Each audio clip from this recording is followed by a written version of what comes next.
ꯅꯨꯡꯁꯤꯕꯤꯗꯨꯅ Manipuri entertainment ꯆꯦꯅꯦꯜꯕꯨ subscribe ꯑꯃꯁꯨꯡ like ꯇꯧꯕꯤꯔꯝꯃꯨ channel ꯑꯁꯤꯒꯤ ꯃꯥꯏꯀꯩꯗꯒꯤ ꯃꯌꯥꯝꯕꯨ ꯇꯔꯥꯝꯅ ꯑꯣꯛꯆꯔꯤ ꯉꯁꯤ ꯅꯣꯡ ꯅꯤꯅꯤ ꯊꯕꯛ ꯑꯆꯤꯟꯕ ꯈꯔ ꯂꯩꯈꯤꯕꯗꯒꯤ ꯋꯥꯔꯤꯁꯤꯒꯤ ꯑꯣꯏꯅ ꯃꯈꯥ ꯆꯠꯊꯖꯕ ꯉꯝꯖꯈꯤꯗ꯭ꯔꯦ ꯃꯁꯤꯒꯤꯗꯃꯛꯇ ꯃꯌꯥꯝꯅ ꯉꯥꯛꯄꯤꯅꯕ ꯍꯥꯏꯖꯔꯤ ꯐꯔꯦ ꯑꯗꯨꯗꯤ ꯃꯌꯥꯝ ꯃꯥꯏꯕ ꯈꯦꯂꯦꯟ ꯋꯥꯔꯤ ꯑꯁꯤꯒꯤ ꯑꯔꯣꯏꯕ ꯁꯔꯨ ꯃꯌꯥꯝꯒꯤ ꯃꯐꯝꯗ ꯈꯨꯗꯣꯟ ꯇꯝꯖꯒꯦ ꯋꯥꯔꯤ ꯑꯁꯤꯕꯨ ꯂꯥꯟꯊꯣꯛꯆꯈꯤꯕ ꯃꯇꯝꯗ ꯁꯣꯏꯈꯤ ꯂꯥꯟꯈꯤꯕ ꯌꯥꯎꯔꯕꯁꯨ ꯃꯌꯥꯝꯅ ꯉꯥꯛꯄꯤꯅꯕ ꯍꯥꯏꯖꯔꯤ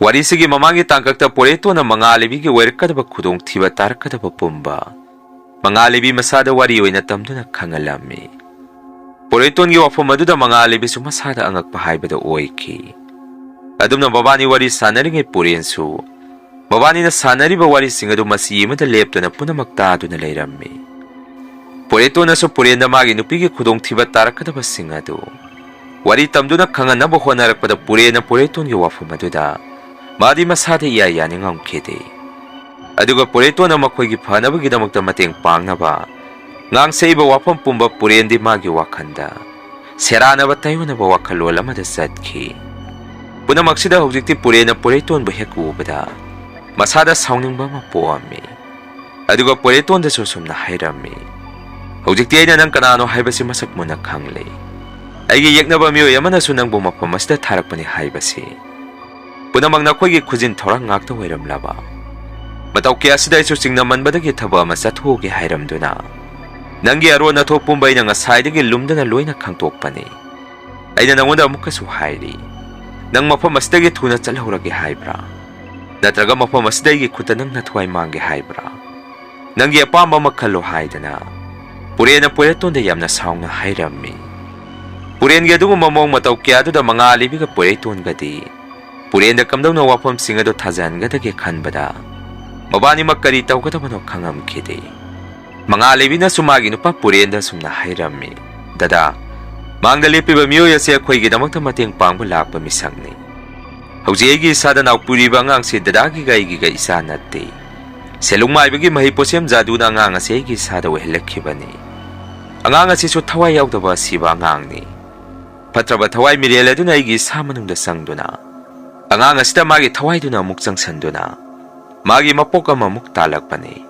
ꯄꯨꯝꯅꯃꯛꯁꯦ ꯁꯦꯂꯨꯡꯃꯥꯏꯕꯒꯤ ꯐꯠꯇ꯭ꯔꯕ ꯈꯨꯖꯤꯟ ꯊꯧꯔꯥꯡꯗꯒꯤ ꯑꯣꯏꯔꯛꯈꯤꯕ ꯉꯥꯛꯇꯅꯤ ꯋꯥꯐꯝ ꯄꯨꯝꯕꯁꯤ ꯗꯗꯥꯅ ꯊꯥꯖꯕꯤꯌꯨ ꯑꯉꯥꯡ ꯑꯁꯤ ꯑꯐꯕ ꯑꯉꯥꯡ ꯅꯠꯇꯦ ꯍꯥꯏꯕꯁꯤ ꯑꯩ ꯏꯁꯥꯅꯁꯨ ꯈꯪꯖꯩ ꯄꯥꯡꯊꯣꯛꯀꯗꯧꯔꯤꯕ ꯊꯕꯛ ꯊꯧꯔꯝ ꯑꯁꯤꯗ ꯗꯗꯥꯒꯤ ꯑꯌꯥꯕ ꯌꯥꯎꯗ꯭ꯔꯕꯗꯤ ꯃꯁꯤꯗ ꯑꯩꯈꯣꯏꯅ ꯄꯥꯡꯊꯣꯛꯄ ꯉꯝꯂꯣꯏ ꯗꯗꯥ ꯍꯧꯖꯤꯛꯇꯤ ꯑꯩꯈꯣꯏ ꯃꯇꯨ ꯑꯣꯏꯅ ꯄꯨꯟꯁꯤꯟꯅꯕꯒꯤ ꯃꯇꯝ ꯂꯥꯛꯂꯕꯅꯤ ꯊꯕꯛ ꯑꯁꯤ ꯄꯥꯡꯊꯣꯔꯛꯄꯗ ꯗꯗꯥꯅ ꯑꯌꯥꯕ ꯄꯤꯕꯤꯌꯨ ꯍꯥꯏꯗꯅ ꯃꯉꯥꯂꯩꯕꯤꯅ ꯃꯥꯒꯤ ꯅꯨꯄꯥ ꯄꯨꯔꯦꯟꯗ ꯍꯥꯏꯖꯔꯝꯃꯤ ꯃꯇꯝ ꯑꯗꯨꯗ ꯄꯨꯔꯦꯟ ꯑꯃꯨꯛ ꯁꯨꯝꯅ ꯈꯨꯝꯃꯛꯏ ꯑꯩꯅ ꯉꯛꯂꯤꯕꯗꯤ ꯅꯪꯁꯤꯅꯤ ꯀꯔꯤꯁꯨ ꯂꯩꯇ꯭ꯔꯕ ꯀꯅꯥꯅꯣꯁꯨ ꯈꯪꯗ꯭ꯔꯕ ꯂꯝꯂꯥꯟꯕ ꯃꯤꯑꯣꯏ ꯑꯁꯤꯅ ꯏꯕꯥꯅꯤꯒꯤ ꯅꯨꯡꯁꯤꯅ ꯇꯥꯡꯅ ꯐꯪꯖꯔꯤꯕ ꯏꯆꯥ ꯑꯁꯤꯕꯨ ꯃꯥꯅ ꯃꯥꯡꯍꯜꯂꯨ ꯍꯥꯏꯔꯒ ꯅꯪꯅ ꯊꯥꯖꯔꯤꯕꯁꯤꯅꯤ ꯍꯧꯖꯤꯛꯇꯕꯨ ꯑꯩꯗꯤ ꯈꯪꯂꯛꯂꯦ ꯅꯪꯒꯤ ꯑꯗꯨꯒꯨꯝꯕ ꯅꯆꯥꯐꯥꯎ ꯃꯥꯡꯍꯟꯅꯤꯡꯕꯒꯤ ꯋꯥꯈꯜꯂꯣꯟ ꯑꯗꯨꯅꯅꯤ ꯍꯧꯖꯤꯛꯐꯥꯎ ꯏꯕꯥꯅꯤꯒꯤ ꯏꯃꯤꯠꯇ ꯏꯆꯥ ꯑꯃꯠꯇ ꯎꯕ ꯐꯪꯗ꯭ꯔꯤꯕꯁꯤ ꯑꯩ ꯈꯪꯉꯤ ꯅꯪ ꯍꯧꯖꯤꯛꯐꯥꯎ ꯈꯦꯂꯦꯟꯒꯤ ꯋꯥꯈꯜ ꯀꯥꯎꯊꯣꯛꯄ ꯉꯝꯗ꯭ꯔꯤ ꯍꯥꯏꯕꯁꯤ ꯀꯔꯤꯒꯨꯝꯕ ꯅꯪꯅ ꯅꯆꯥ ꯍꯥꯏꯕꯗꯣ ꯂꯩꯔꯝꯂꯒꯗꯤ ꯈꯦꯂꯦꯟꯒ ꯅꯪꯒꯤꯒ ꯍꯥꯟꯅꯒꯤ ꯃꯇꯧꯗ ꯍꯟꯖꯤꯟꯕ ꯌꯥꯔꯔꯣꯏ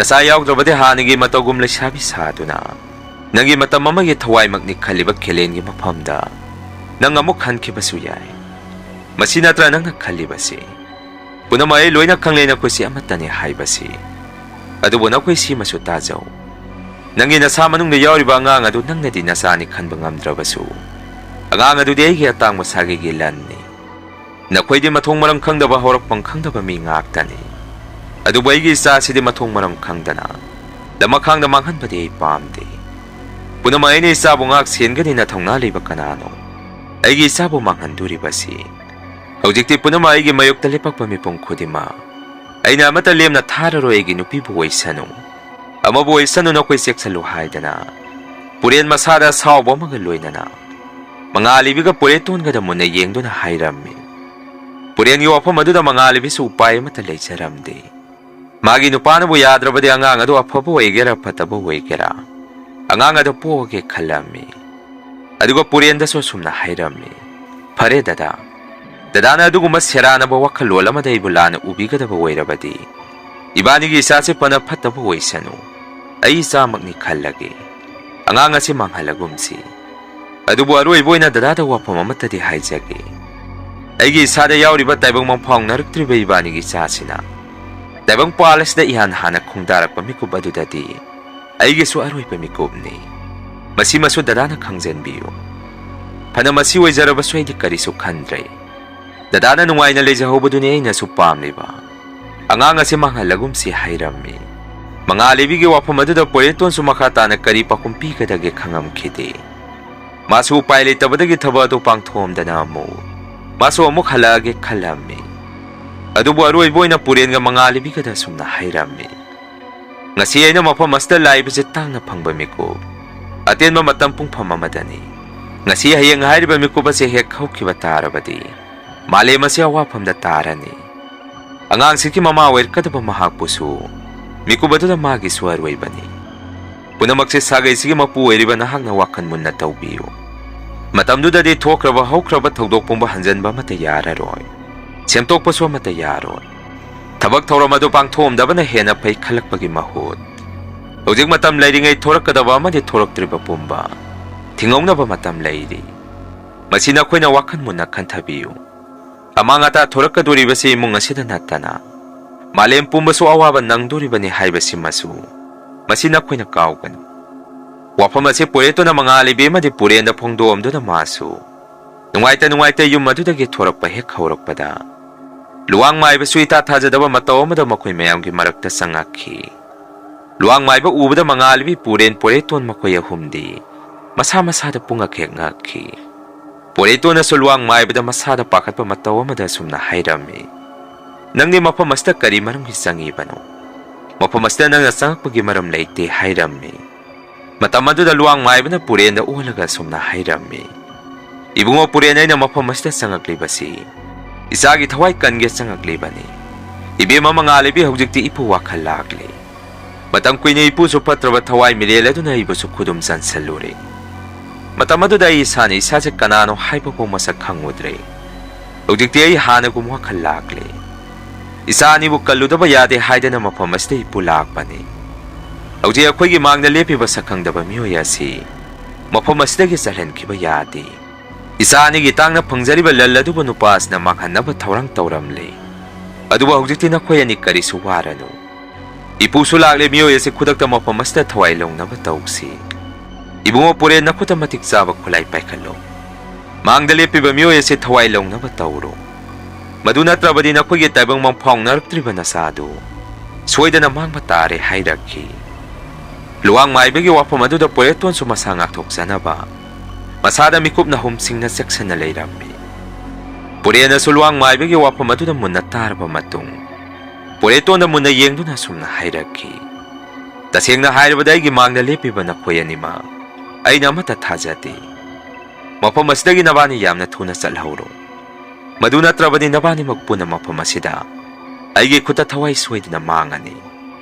ꯋꯥꯐꯝꯁꯤ ꯍꯥꯏꯔꯝꯗꯨꯅ ꯄꯨꯔꯦꯟ ꯀꯥ ꯑꯗꯨꯒꯤ ꯐꯛꯂꯥꯡꯗ ꯊꯦꯠꯇꯨꯅ ꯊꯝꯕ ꯊꯥꯡꯁꯥꯡ ꯑꯃ ꯁꯠꯇꯨꯅ ꯃꯁꯥꯗ ꯌꯥꯝꯅ ꯁꯥꯎꯅ ꯄꯣꯏꯔꯦꯠꯇꯣꯟ ꯑꯃꯗꯤ ꯂꯨꯋꯥꯡ ꯃꯥꯏꯕꯗ ꯊꯥꯡ ꯑꯗꯨꯅ ꯑꯣꯟꯁꯟꯗꯨꯅ ꯅꯕꯥꯅꯤ ꯆꯠꯍꯧꯔꯒꯦ ꯍꯥꯏꯕ꯭ꯔꯥ? ꯅꯠꯇ꯭ꯔꯒ ꯑꯩꯒꯤ ꯈꯨꯠꯇ ꯅꯊꯋꯥꯏ ꯃꯥꯡꯉꯒꯦ ꯍꯥꯏꯕ꯭ꯔꯥ? ꯁꯦꯝ ꯁꯥꯔꯣ ꯍꯥꯏꯗꯅ ꯃꯥꯒꯤ ꯊꯥꯡꯁꯥꯡ ꯑꯗꯨꯅ ꯌꯥꯅꯕ ꯁꯦꯝ ꯁꯥꯔꯝꯃꯤ. ꯃꯇꯝ ꯑꯗꯨꯗ ꯃꯉꯥꯜꯂꯩꯕꯤꯗꯤ ꯃꯁꯥꯗ ꯄꯥꯈꯠꯄꯅ ꯌꯣꯡꯈꯤ. ꯑꯣꯏꯔꯤꯕ ꯃꯇꯧ ꯀꯌꯥ ꯑꯗꯨꯗ ꯄꯨꯔꯦꯟꯁꯨ ꯃꯈꯨꯠꯇ ꯄꯥꯏꯔꯤꯕ ꯊꯥꯡꯁꯥꯡ ꯑꯗꯨꯅ ꯌꯥꯅꯕ ꯁꯦꯝ ꯁꯥꯗꯨꯅ ꯂꯩꯔꯝꯃꯤ. ꯃꯤꯀꯨꯞꯇꯨꯗ ꯂꯨꯋꯥꯡ ꯃꯥꯏꯕꯅ ꯄꯨꯔꯦꯟꯗ ꯃꯨꯟꯅ ꯌꯦꯡꯉꯝꯃꯤ.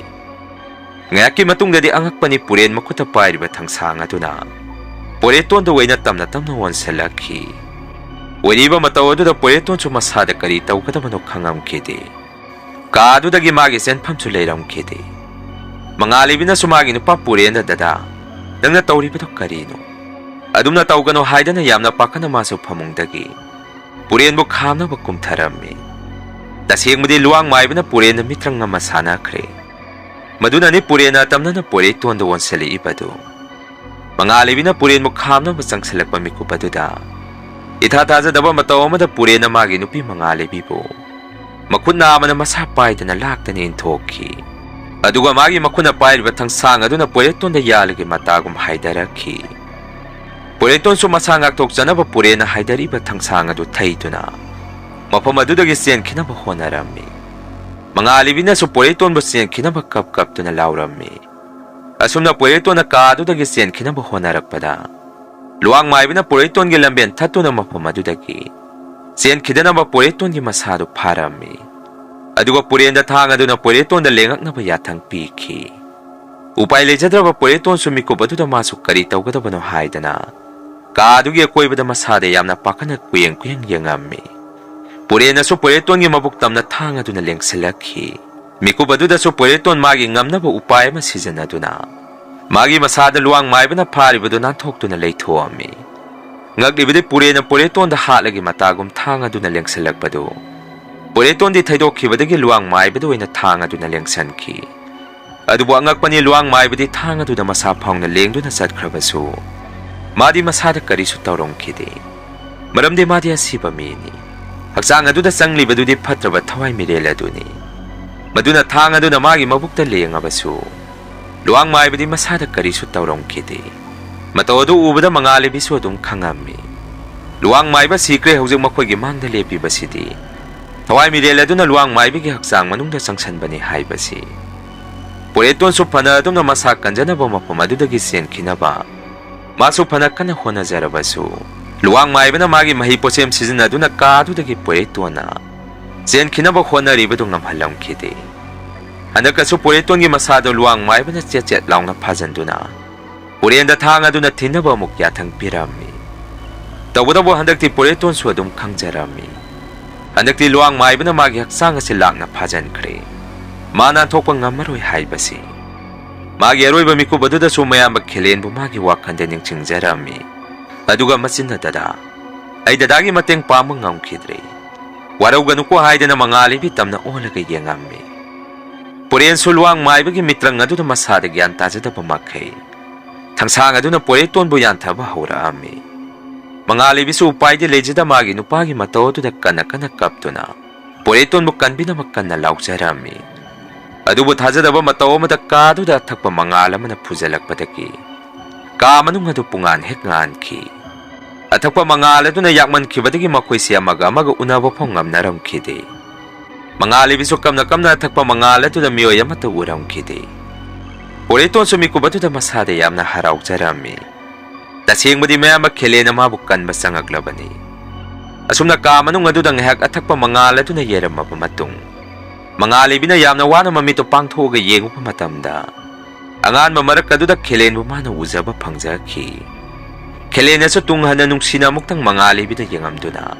Masek mangalamaga loina manaw nupa Puretonba puduna. Kaadudagi thokhi. Ngayaki matungdadi athakpa yakraba mangaladu mangkraba matung. Ka manung aduda magi nupa Purenda gyan tadana limayda tarka leirammi. Adubu miyoy ataydi kaaduda mata leiramkhide. Mikubaduda mangalibisu adum khangjarami. Mafam asida khele lamduna Puretonba puduna chatkre haibasi. Asomnana khelenga Puretonga na luang maibu phaduna. Mafam amada puraami. Puretona sumayama khelenda sumna hairami. Dada mikuptuda dada lamdrabadi nanawgi aroiba mikup oirambasu yai. Dadana tau haiba thabak torom pumba amata sithadana. Aina pangthoksagi khankibani. Adubu mai pakpa nangkhidre madugidamakta. Nanawbo warauganuko hairami. Khelena mo sumna makhatari. Inaw ibungo inawgi ngasigi natik na thongna pumba. Ay loina khangli. Adubo makhata na igidamakta kanabu su arimada thawai mangbadi. Ay hawjikti pamdre. Yengo khoina phaduna puriba thawai mirel aduna sangduna leiriba. Ipuluangi haksang polanga se thawai siga setok nanaba honasi. Aduga phatraba thawai mirel ase sumapung phana loisin kinaba tausi. Neyamba hujik laigi tharomama mafam masida pangthokki. Masida nang soigi mating pangu hairami.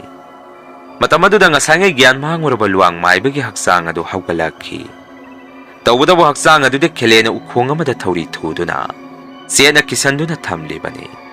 Khelengi maikai tamna onduna phatraba thawai mirel aduna nok-nokduna sumna hairakhi. Hujikti nakoina ibo mafam masida phajanduna thamlibasi. Karisu kanararoi. Hayengi matam masida ngaisale aina sumna leiduribasi. Hujikti aigi matam lakle. Nakoina thingbasu ngamlaroi. Aidi hayengi numisida mapoka dore. Punamakse kare lakpa nangi matengnani. Nangna ibo amamba sangsara dudagi kakthokpiramdrabadi. Masi punamak oithoktaба wafamni. Hujikti nanggumna natikna thongna leiba kanagumba taibang miyoiba manasu. ꯑꯩꯒꯤ ꯆꯥꯎꯅ ꯃꯇꯦꯡ ꯄꯥꯡꯕꯤꯔꯤ ꯃꯥꯒꯤ ꯋꯥꯈꯜꯗꯁꯨ ꯈꯜꯂꯝꯕ ꯌꯥꯏ ꯑꯩꯕꯨ ꯅꯣꯡꯃꯗꯤ ꯃꯥꯒꯤ ꯃꯈꯥꯗ ꯊꯝꯒꯦ ꯍꯥꯏꯗꯅ ꯑꯗꯨꯕꯨ ꯑꯩꯅ ꯇꯥꯏꯕꯪꯄꯥꯜ ꯑꯁꯤꯗ ꯃꯄꯣꯛ ꯑꯃꯕꯨ ꯍꯦꯛ ꯐꯪꯈ꯭ꯔꯕꯗꯤ ꯇꯥꯏꯕꯪ ꯃꯤꯑꯣꯏꯕ ꯀꯅꯥꯅꯁꯨ ꯑꯩꯕꯨ ꯃꯥꯏꯊꯤꯕ ꯄꯤꯕ ꯉꯝꯃꯔꯣꯏ ꯃꯇꯝ ꯑꯗꯨꯗ ꯍꯧꯖꯤꯛ ꯍꯧꯖꯤꯛ ꯑꯩꯒꯤ ꯃꯇꯦꯡ ꯄꯥꯡꯂꯤꯕ ꯁꯦꯂꯨꯡ ꯃꯥꯏꯕꯕꯨꯁꯨ ꯑꯩꯅ ꯃꯇꯝꯗꯨꯗ ꯊꯋꯥꯏ ꯁꯣꯏꯗꯅ ꯂꯧꯒꯅꯤ ꯇꯁꯦꯡꯅ ꯍꯥꯏꯔꯕꯗ ꯑꯩꯒꯤ ꯃꯇꯝ ꯑꯗꯨꯗ ꯄꯥꯟꯈ꯭ꯔꯤꯕ ꯇꯥꯏꯕꯪ ꯃꯤꯑꯣꯏꯕꯁꯤꯡ ꯑꯗꯨꯒ ꯍꯧꯖꯤꯛ ꯃꯇꯝꯒꯤ ꯃꯤꯑꯣꯏꯕ ꯅꯈꯣꯏꯁꯤꯒ ꯌꯦꯡꯅꯔꯨꯔꯕꯗꯤ ꯑꯩꯒꯤ ꯃꯇꯝꯒꯤ ꯖꯨꯒꯇꯨꯗ ꯂꯩꯔꯤꯕ ꯃꯤꯑꯣꯏꯕꯁꯤꯡ ꯑꯗꯨꯒꯤ ꯋꯥꯈꯜꯂꯣꯟ ꯑꯐꯥꯎ ꯅꯈꯣꯏ ꯍꯧꯖꯤꯛ ꯃꯇꯝꯒꯤ ꯃꯤꯑꯣꯏꯕ ꯅꯈꯣꯏꯗꯒꯤ ꯁꯤꯡꯕ ꯁꯔꯨꯛ ꯆꯥꯝꯃ ꯍꯦꯜꯂꯤ ꯍꯧꯖꯤꯛ ꯃꯇꯝꯒꯤ ꯖꯨꯒꯁꯤꯗ ꯈꯨꯟꯗꯥ ꯂꯩꯇꯥꯔꯤꯕ ꯇꯥꯏꯕꯪ ꯃꯤꯑꯣꯏꯕ ꯅꯈꯣꯏꯅ ꯈꯜꯂꯤꯕꯅ ꯑꯣꯏꯊꯣꯛꯑꯔꯣꯏꯗꯕ ꯅꯈꯣꯏꯅ ꯉꯝꯃꯔꯣꯏꯗꯕ ꯄꯣꯠꯁꯛ ꯑꯃꯕꯨ ꯅꯝꯐꯨꯗ ꯅꯈꯣꯏꯅ ꯇꯔꯥꯏ ꯈꯨꯗꯨꯝ ꯍꯦꯛꯇ ꯆꯟꯕ ꯉꯝꯒꯅꯤ ꯑꯗꯨꯒ ꯅꯈꯣꯏ ꯃꯁꯦꯟꯗ ꯑꯃꯨꯛ ꯑꯣꯟꯁꯟꯕ ꯃꯁꯤꯅꯤ ꯅꯈꯣꯏꯒꯤ ꯋꯥꯈꯜꯂꯣꯟꯁꯤ ꯑꯗꯨꯕꯨ ꯅꯈꯣꯏꯅ ꯊꯥꯡꯖꯜꯂꯨꯔꯤꯕ ꯊꯕꯛ ꯊꯧꯔꯝ ꯑꯗꯨꯅꯗꯤ ꯅꯈꯣꯏꯒꯤ ꯅꯊꯛꯇ ꯑꯃꯨꯛ ꯑꯣꯟꯈꯠꯂꯛꯀꯅꯤ ꯍꯥꯏꯕꯁꯤ ꯅꯈꯣꯏꯗꯤ ꯈꯪꯗꯦ ꯃꯁꯤꯅꯤ ꯃꯇꯝꯁꯤꯒꯤ ꯃꯤꯑꯣꯏꯕ ꯅꯈꯣꯏꯒꯤ ꯑꯁꯣꯏꯕ ꯍꯧꯖꯤꯛꯇꯤ ꯅꯈꯣꯏꯅ ꯑꯩꯉꯣꯟꯗ ꯇꯧꯅꯤꯡꯕ ꯇꯧꯖꯧ ꯀꯔꯤꯁꯨ ꯀꯥꯟꯅꯔꯔꯣꯏ ꯑꯩꯗꯤ ꯍꯌꯦꯡꯒꯤ ꯄꯨꯡꯐꯝ ꯃꯇꯝ ꯑꯁꯤꯅꯤ ꯑꯩꯅ ꯉꯥꯏꯔꯤꯕ ꯍꯥꯏꯔꯛꯈꯤ ꯊꯋꯥꯏ ꯃꯤꯔꯦꯜ ꯑꯗꯨꯒꯤ ꯋꯥꯐꯝ ꯑꯗꯨꯗ ꯈꯦꯂꯦꯟ ꯑꯃꯨꯛ ꯁꯨꯝꯅ ꯈꯨꯝꯃꯛꯏ ꯍꯣꯏ ꯑꯩꯅ ꯇꯥꯏꯕꯪꯄꯥꯜ ꯑꯗꯨꯗꯒꯤ ꯅꯪꯕꯨ ꯀꯥꯎꯊꯣꯛꯂꯨꯕꯅꯤ ꯑꯗꯨꯕꯨ ꯅꯪ ꯃꯁꯤꯃꯁꯨ ꯀꯥꯎꯒꯅꯨ ꯄꯨꯝꯅꯃꯛ ꯁꯣꯏꯈ꯭ꯔꯕꯁꯨ ꯁꯦꯝꯗꯣꯛꯄꯒꯤ ꯃꯇꯝ ꯍꯥꯏꯕꯁꯤ ꯃꯇꯝ ꯆꯨꯞꯄꯗ ꯂꯩ ꯍꯥꯏꯕꯁꯤ ꯑꯩꯅ ꯅꯪꯕꯨ ꯑꯩꯒꯤ ꯆꯥꯡꯌꯦꯡ ꯑꯃꯗ ꯆꯥꯎꯅ ꯃꯥꯏ ꯄꯥꯛꯅ ꯁꯤꯖꯤꯟꯅꯈꯤ ꯑꯗꯨꯕꯨ ꯊꯕꯛ ꯊꯧꯔꯝ ꯑꯗꯨꯗ ꯑꯩꯒꯤꯗꯤ ꯍꯧꯖꯤꯛꯐꯥꯎ ꯑꯁꯣꯏꯕ ꯃꯆꯦꯠ ꯑꯃꯠꯇ ꯂꯩꯇ꯭ꯔꯤ ꯍꯥꯟꯅꯒꯨꯝ ꯑꯩꯉꯣꯟꯗꯗꯤ ꯃꯥꯟꯅꯅ ꯂꯩꯔꯤ ꯑꯩꯒꯤ ꯑꯣꯏꯅꯗꯤ ꯍꯧꯖꯤꯛꯁꯨ ꯀꯔꯤꯁꯨ ꯁꯣꯏꯗ꯭ꯔꯤ ꯁꯣꯏꯔꯝꯃꯒꯁꯨ ꯑꯩꯅ ꯆꯨꯝꯊꯣꯛꯄ ꯉꯝꯕꯒꯤ ꯊꯧꯅꯥ ꯑꯩꯉꯣꯟꯗ ꯍꯧꯖꯤꯛꯁꯨ ꯂꯩꯔꯤ ꯑꯗꯨꯅ ꯍꯧꯖꯤꯛꯇꯤ ꯅꯪꯁꯨ ꯁꯦꯝ ꯁꯥꯔꯣ ꯍꯥꯏꯗꯅ ꯈꯦꯂꯦꯟꯅ ꯃꯥꯒꯤ ꯂꯥꯏꯒꯤ ꯙ꯭ꯌꯥꯟ ꯇꯧꯕ ꯍꯧꯈ꯭ꯔꯦ ꯑꯗꯨꯝꯅ ꯈꯦꯂꯦꯟꯅ ꯑꯀꯟꯕ ꯃꯥꯒꯤ ꯂꯩꯋꯥ ꯖꯥꯗꯨꯁꯤꯡ ꯑꯗꯨ ꯁꯤꯖꯤꯟꯅꯕ ꯍꯧꯔꯛꯄꯗ ꯊꯋꯥꯏ ꯃꯤꯔꯦꯜ ꯑꯗꯨꯁꯨ ꯃꯁꯥꯗ ꯀꯔꯤꯁꯨ ꯊꯧꯁꯥꯔꯝꯗꯦ ꯃꯗꯨꯒꯤ ꯃꯍꯨꯠ ꯍꯦꯟꯅ ꯑꯗꯨꯝ ꯀꯟꯅ ꯅꯣꯡꯂꯛꯈꯤ ꯉꯥꯏꯍꯥꯛꯀꯤ ꯃꯇꯨꯡꯗꯗꯤ ꯈꯦꯂꯦꯟꯒꯤ ꯀꯜꯂꯕ ꯂꯩꯋꯥ ꯖꯥꯗꯨ ꯃꯟꯇ꯭ꯔꯁꯤꯡ ꯑꯗꯨꯗ ꯂꯨꯋꯥꯡ ꯃꯥꯏꯕꯒꯤ ꯍꯛꯆꯥꯡ ꯄꯣꯂꯥꯡ ꯃꯅꯨꯡ ꯑꯗꯨꯗꯒꯤ ꯊꯋꯥꯏ ꯃꯤꯔꯦꯜ ꯑꯗꯨ ꯂꯩꯕ ꯉꯝꯗꯕꯗꯒꯤ ꯑꯃꯨꯕ ꯃꯅꯤꯟ ꯑꯣꯏꯅ ꯇꯞꯅ ꯄꯥꯏꯊꯣꯔꯛꯈꯤ ꯁꯦꯔꯦꯛ ꯑꯗꯨꯗ ꯈꯦꯂꯦꯟꯅ ꯊꯋꯥꯏ ꯃꯤꯔꯦꯜ ꯑꯗꯨꯕꯨ ꯐꯥꯅꯕ ꯃꯥꯒꯤ ꯍꯥꯟꯅꯒꯤ ꯃꯇꯧꯒꯨꯝ ꯂꯩ ꯑꯃꯒꯤ ꯃꯅꯨꯡꯗ ꯊꯋꯥꯏ ꯃꯤꯔꯦꯜ ꯑꯗꯨ ꯂꯥꯛꯁꯟꯕ ꯍꯧꯔꯛꯑꯝꯃꯤ ꯊꯋꯥꯏ ꯃꯤꯔꯦꯜ ꯑꯗꯨꯅ ꯂꯩ ꯑꯗꯨꯗ ꯆꯪꯕ ꯍꯦꯛ ꯍꯧꯔꯛꯄꯗ ꯂꯩꯅꯥꯁꯤꯡ ꯑꯗꯨ ꯑꯊꯨꯕꯗ ꯄꯠꯊ ꯈꯨꯏꯗꯕ ꯍꯧꯔꯛꯑꯝꯃꯤ ꯃꯇꯧ ꯑꯗꯨꯗ ꯈꯦꯂꯦꯟꯁꯨ ꯑꯗꯨꯝ ꯈꯪꯉꯝꯃꯤ ꯍꯧꯖꯤꯛꯇꯤ ꯊꯋꯥꯏ ꯃꯤꯔꯦꯜ ꯑꯁꯤ ꯍꯥꯟꯅꯗꯒꯤꯁꯨ ꯍꯦꯟꯅ ꯃꯥꯒꯤ ꯃꯄꯥꯡꯒꯜ ꯁꯛꯇꯤ ꯑꯁꯤ ꯀꯟꯈꯠꯂꯛꯂꯦ ꯍꯥꯏꯕꯁꯤ ꯃꯇꯧ ꯀꯌꯥꯁꯤꯗ ꯄꯨꯔꯦꯟꯁꯨ ꯊꯋꯥꯏ ꯃꯤꯔꯦꯜ ꯑꯗꯨ ꯑꯊꯨꯕꯗ ꯂꯣꯏꯁꯤꯟꯈꯤꯅꯕ ꯃꯥꯒꯤ ꯂꯥꯏꯒꯤ ꯙ꯭ꯌꯥꯟ ꯇꯧꯗꯨꯅ ꯃꯥꯡꯍꯟꯅꯕ ꯍꯣꯠꯅꯔꯝꯃꯤ ꯃꯇꯝ ꯑꯗꯨꯗ ꯄꯣꯔꯦꯇꯣꯟꯅ ꯃꯌꯥꯝꯕ ꯈꯦꯂꯦꯟꯗ ꯁꯨꯝꯅ ꯍꯥꯏꯔꯛꯈꯤ ꯗꯗꯥ ꯏꯕꯥꯅꯤꯅ ꯂꯩꯔꯤꯕ ꯃꯐꯝ ꯑꯁꯣꯝꯗ ꯌꯥꯝꯂꯕ ꯃꯁꯛ ꯈꯪꯗ꯭ꯔꯕ ꯁꯒꯣꯜ ꯂꯥꯟꯃꯤ ꯀꯌꯥ ꯑꯃ ꯊꯣꯝꯖꯤꯜꯂꯛꯏ ꯀꯝꯗꯧꯁꯤꯒꯦ ꯍꯪꯉꯝꯃꯤ ꯄꯣꯔꯦꯇꯣꯟꯒꯤ ꯋꯥꯐꯝ ꯑꯗꯨꯗ ꯈꯦꯂꯦꯟꯁꯨ ꯑꯗꯨꯝ ꯈꯪꯉꯝꯃꯤ ꯃꯐꯝ ꯑꯁꯤꯗ ꯁꯦꯂꯨꯡ ꯃꯥꯏꯕꯅ ꯃꯈꯣꯏꯁꯤ ꯂꯩꯈ꯭ꯔꯦ ꯈꯪꯈ꯭ꯔꯦ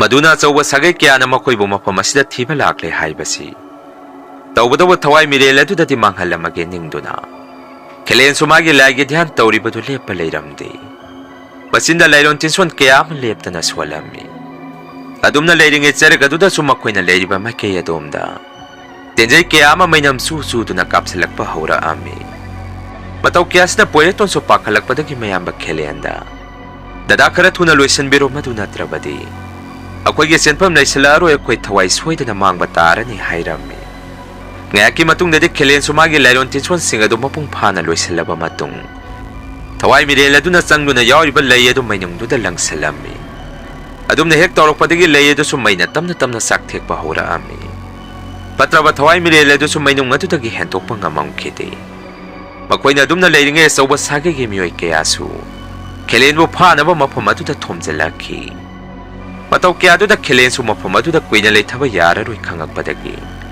ꯃꯥꯒꯤ ꯍꯩꯖꯕ ꯄꯥꯝꯕꯩ ꯑꯃ ꯄꯨꯊꯣꯛꯇꯨꯅ ꯄꯣꯏꯔꯦꯇꯣꯟꯒ ꯃꯕꯥꯅꯤ ꯃꯐꯝ ꯑꯗꯨꯗꯒꯤ ꯅꯥꯟꯊꯣꯛꯇꯨꯅ ꯆꯦꯜꯍꯧꯈꯤ ꯃꯈꯣꯏ ꯑꯅꯤꯅ ꯃꯐꯝ ꯑꯗꯨꯗꯒꯤ ꯍꯦꯛ ꯆꯦꯟꯈꯤꯕꯒ ꯃꯐꯝ ꯑꯗꯨꯗ ꯌꯥꯝꯂꯕ ꯁꯥꯒꯩꯒꯤ ꯃꯤꯑꯣꯏ ꯀꯌꯥ ꯑꯃ ꯃꯈꯨꯠꯇ ꯊꯥꯡ ꯇꯦꯟ पाइदुना चंगखी लुरीबदि खेलेना हौगलंबा मई अदुसु मफम अदुदा मुलमद्री मफम अदुदा मखोइबु तानरिबा मियोय अमना मई अदु मखोंगना कावरगा मुथलम्मी मई अदु हेक मुथलुबदगी थवाई मिरेल अदुसु मागे अरोइबा पुंगफम खजिकता ngairabadu मफम अदुदगी अमुक थोरखी अदुगा अमुबा मनिन ओइना पाइदुना सेलुंग माइबगी मनाक तमना सतखी असोमना खेलेंगा पोरेटोनगना लुवांग माइबगी थवाई याउत्रबा सिबा हक्चांग अदु सगोल अमदा हापतुना लुवांग माइबगी ममोंग नुपी अदुना लेरिबा मफम अदोमदा लाअम्मी मफम अदु हेक याउबगा लुवांग माइबगी थवाई याउत्रबा हक्चांग अदु ममोंग नुपीदा निंगथीजना सिनाबिरम्मी Aduga makubokki mathau mangam ningthijana pangthokpiyu. Ipu luwangna nakhoi bu matam pumbada sonjabani. Hojikti nangi leikhidaba napuroiba amadi luwang maiba. Makhoi ani lairam lenda nungaina tinba phanglani. Nakhoigidamakta soina matam pumbada lepkani. Wahi ase luwang maibagi momong nupituda hairamduna. Kelen su mafam adudagi thorakhi. Ngayaki matungdadi kelengi masada kariguma saumama phaurakhi. Poretona su kelengi mato aduda dada. Kari tawba yauragi hangami. Matam aduda kelena masindagi asumna hairakhi. Thawai mireladu hojiksu leiri. Phare mabu loisanbagi pambay amakhakti leiri. Magaiga mafam aduda punna chaminakhiba masinatana. Pambay amata leitre hairami. Kelengi wafam aduda poretona mugdada. Karaidano nang nachatkidoisi. Aduga thawai mireladuna mataw karamna hangami. Kelen ngahak wakhalama munna khalaba matung. Poretona munna yengduna sumna hairaki. Yengwaigi nungsiraba inaw poireton. Hawdikti istili inaw kainabagi matam yoksalakli. Lemhauliba lambi ase ay kaktaki ngaisalakli. Nang hankro ay nang asi changsanggadaba kung thang asidi. Ay giaroy basangeng amani. Masida nungsiraba inaw ibungo nang itaway swayda na maangani. Poireton di mayamagi wafam aduda masada iya yaningang kidi. Makata na mayamada sumna mukhairaki. Karigino dadana ibo hankro hairibasi. Ay so dadagi tungninjaraki. Ichilinaw puna thawai thaminasi. Lebak prajabukan mahaibasi maibagi sagayda pokluba akhoi thawdangni. Masida ay thawai thaba karisu pamude hairami. Kelena mo sumna makatari. Hoida isukhangi aygi inawna khongchad asida thawai mangbada. Nangi nasada karisu nasungba leite haibasi. Adubo nayambay na sakraba soyna tawjarama thabok thawai pumbasidi. Kanana mahut silawgani aygi inaw nang natana. Handaki matang simadi nayambay ngonda waraw kano nang hankro. Hujik lebak kaya na ingonda aranba mitiyang amada uribasi. Patamamada nang naigi maramda miyamda wariway na tamdo na kangalo. Nayambay gi asing masaktamsi. Punamagsay aygi inaw wariba nang natana aygi asing maramda. Miyoy kanana su kangaroy maduna tunggidamagta nang hingdaba yadi. Nayambay bu nungsirabada aygi inawa maway na. Ay naharibasi nang nainbiyo. Salo ng hankro hairami. Kung na di poeton sumamitagi mapisiyan taduna. Maya magkelena dadana nga ko'y ginakta amok halako. Dadagi o ibawari pumbay na tamdo na lebak miyam da soy da nakangan gani. Daday sa lehay da na poeton mapumado da gihanki. Kelenso selung maibaga lanting na runa ba. Selung maiba na leriba makayadom da sang salak pa haurami. Selung maibaga lepam zagado hek yok salak pa kasumapamado dadi. Selung maiba di lerang kidi. Patamado da kelenso masada pungangaki. Ngayaki matong dadi selung maiba na leramba yung manung ado da sang salupa matam dadi. Kelenso loy na kang bangamki. Selung maiba ga thawai mirela do ga mangalibi purin gi manakta mabani sat kre haibasi. Madudagi kelenso ka na yang na mangalibi gi manaktam na. Magi sagola do tawag do na laami. Mapam zagado hek yawba ka so kelena yung manung ado da. Maso hatuwa to pra hekta sang salamdi. Adubo angak pa ni yung manung ado da. Selung maiba na magi apataba tawrama mapangtok na ba. Yung manung ado da siyam sarami. Adugo mana siyam sariba singado ki mamangda na. Mga alibi ka puriyan ka so gyantada na lemay da taraga layrami. Tasiyang mo di selung maiba na pangtok ka daw riba tabak tawram madu. Tawai mirela do na mga alibi ki masama nung da yaw riba. Ang anga do na sangan kinaba tawram ni. Miko pa do da selung maiba ki masada karigo masaw mamapangaki. Mapamadu da kelen yok sa lehay ba si masuk hangami. Madu na masak udraba thawai mirela do da selung maiba na sumna hayrami. Mapamasda mayok sa lehay yung sige ko'y ba da yengo so hayda na. Thawai mirela do da yatang pirami. Madu da gi thawai mirela do na kado gi mapanda paithorok na bahek honarak pa da. Kelen na mamang naman na tawkiba tabak thawram madugum. Masada gi masek mga niyawa atak pa mga alam mapudok do na. Kado gi manung da sang salami. Thawai mirela do suangan ba may sayaw pa mangala do na. Kamanung ado da pujalak patagi masuk hanglak pa nga mamkiti. Madugi tanzalog do na kamanung ado da gyantada na layri pa mangala biya mati. Puriyan mabani gi haksang singado kelena. Kamanung ado da gilakthong na po honaringay. Selung maiba na magi masada gi amu pa mangala mamukpudorak do na. Kelen gi masek mga niyaw pa mangala do namtaba haura ami. Maduda kelen so puriyan ga mangala bigi ga haksang ado. Mapamadu gilakthok pa ng hawkiti. Mapungpa na masu masadagi masek mangan kaya mapudok do na. Mabani lewa jadu singa du sangdam na bahoraki. Ka manung adu da kelengi masadagina. Angan ma mangala ma putho ami. Aduga selung mai bagina amamba mangala ma puthoraki. Ngaki matung dadi kelengi masadagi puthori ba angan ma mangala duna. Selung mai bu tamna laksalami. Matamadu da selung mai ba su laksa ba si kelena henjale e khangak padagi. Patraba thawai mirela du da magi mateng pangsalak na bahayrami. Ngayaki matung dadi thawai mirela du su may kugum amuba manin kaya masyangpatuna. At sa uba amamba amuba kuyo mama selung mai ba kamabani pusin na duna. Siyangkwalaba matung kelengi masadagi puthuri ba angan ba mangala du. Tamna amuba singa du na kupsan ki. Audikti thawai mirela du ga selung mai ba ka namuk kelen bu laksan ba hauraki. Ngayagadum na makoy gi sakti singa du puthong na ramaba matung. Aroy ba dadi selung mai ba ki patraba kalaba jadu matra singa du na. Kelen bu mai thiba piki. Kelen su masada ki jadu matra kaya masijina kibadagi. Masu masada yamna sondarami. Madugi tanja lagdo na kelen bu selung mai ba na hingna masa manungdagi. Matwai mami tingthok pa hauraki. Audikti kelen gi su aroy ba pungpam matam adu yoksila ami. Mikup tu da kelen gi wakal manung da magi laikhidraba mapabu urami. Laikhidraba mapabu ngadu na su kelen da thengnariba latpa masida. Thonga kaya mahapirami. Ngayak leragadi mung luang mai bagi thawai misu.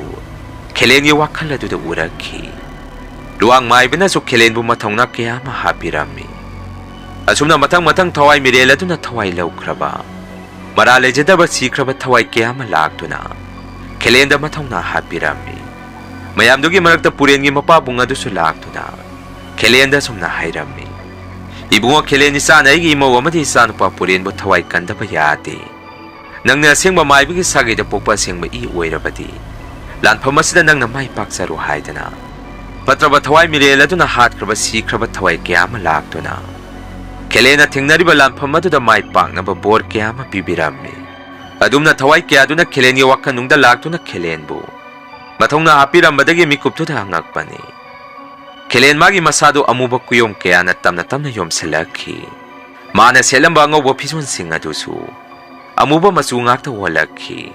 Selung maiba na tsingtomba matway mamiye dusu amukhan na magi masama nungda. Masama tomda amuk tam na tsingchanjaki.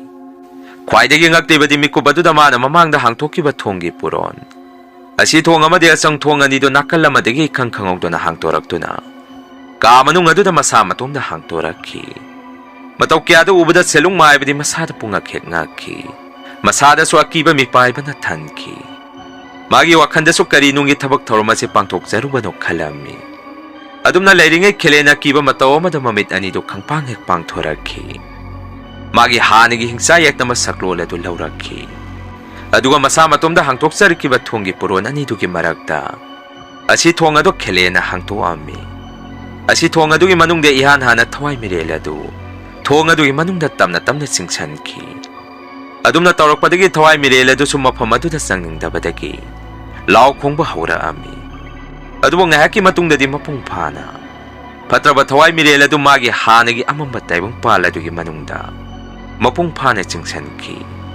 Mataw kiyas da selung maibaso kelen ga mayuk na masing amaroy kangak padagi. Matsu matwai hingzaong na baka manung adu dagi sentoraki. Tanzado da mga alibiso kaya laami. Taubo po purendi adumak yan mando na lemay da tar ka lerami. Mga alibiso warimi ba mataw kaya da masada pungakek ngaki. Selung may ba sumagi sagola da tongkato na mapamado da gisyen kinabahuan na ringay. Magi sagola da sumabok purga mapamado da gisaluhay bayaram kiti. Adum na sagola da selung may ba kamuk na ringay. Kelen akiba mataw ma da yumdugi mapanda toraki. Kelen ubada selung mai baso kelen da non zarami. Ay githaway da di kanbiyo. Ay sumay bigi sagay da pokpa sengba ini. Nang sumay bigi sagay da pokpa sengba ini. Ako'y noy siya matani. Ay nataw kiba tabak toram pumaso thaway mirela do na ingon da insan kiba dagi. Oira kiba ngakta ni hujik day kaya lakli. Ako'y po na miyam giseba ataw minarasi.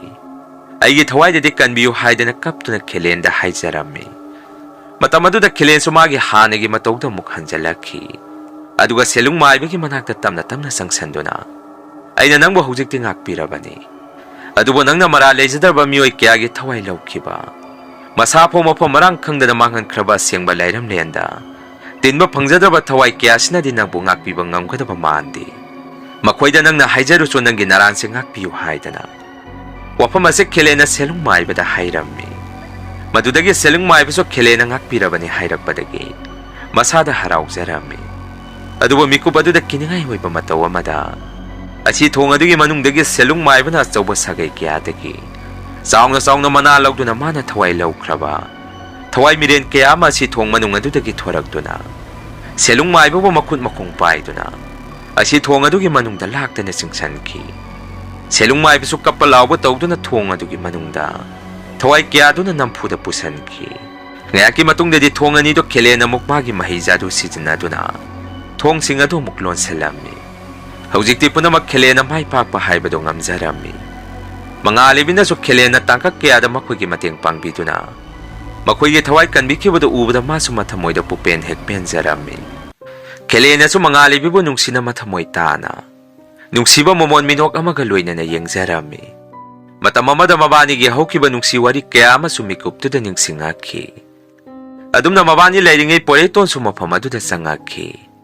Poreton bo ubada Kelen so yamna haraukjarami. Ngayakte pure nagyalaktringay mga alibi amadi Kelen. Mabani naksanana wari kara sanarami. Mga alibi na so Kelen na da Kelen. Haujik sunang ay buwarawribra. Ay nalaan kiba pumada Kelen ang akpiyo. Haujikti ako'y puna nung sisana na layminara si Hairami. Mga alibi wapamado da handagti. Kelen na momon minokaloy na nasum na kumaki. Mga alibi ay namuna warawdi. Ay nanamuna ng akpi bagi matawag sulayti. Haujikta kang na ako'y na ningjariba pumba ako'y na loy na tunglabadi. Miyoy ba ako'y mahuta to pawahiyaman na silang basuyay. Punamang iswar maginongdang kon ngakta wayramlay Hairami. Kelen nga wapamado da mga alipisok kapaki. Aduga sum na hairaki. Da Kelen haujikti ay gipunsisi. Da Kelen ay ginagtatat na lakto na. Ay gipagto ba hanglabado madu pamlagli. Hayo da Kelen haujiksun na ngay bunong siribra hangami. Mga alibigi wapamado da Kelen sumamitagi mapita ato na. Wahang adugi pakumpirami. Nung siri matam supadaso ng bunong sito na layrani. Adubo mga alibi haujikti madugi matam henkre. Sa nabigi samban na siya na kazan krabi na puro ibagi minung silay puna. Siya na pun krabi nang ipun sida badanaong gimayi surak tringay. Ay mapamasi tadok to na tsalahurag Hairami. Mga alibi na mugda Kelen.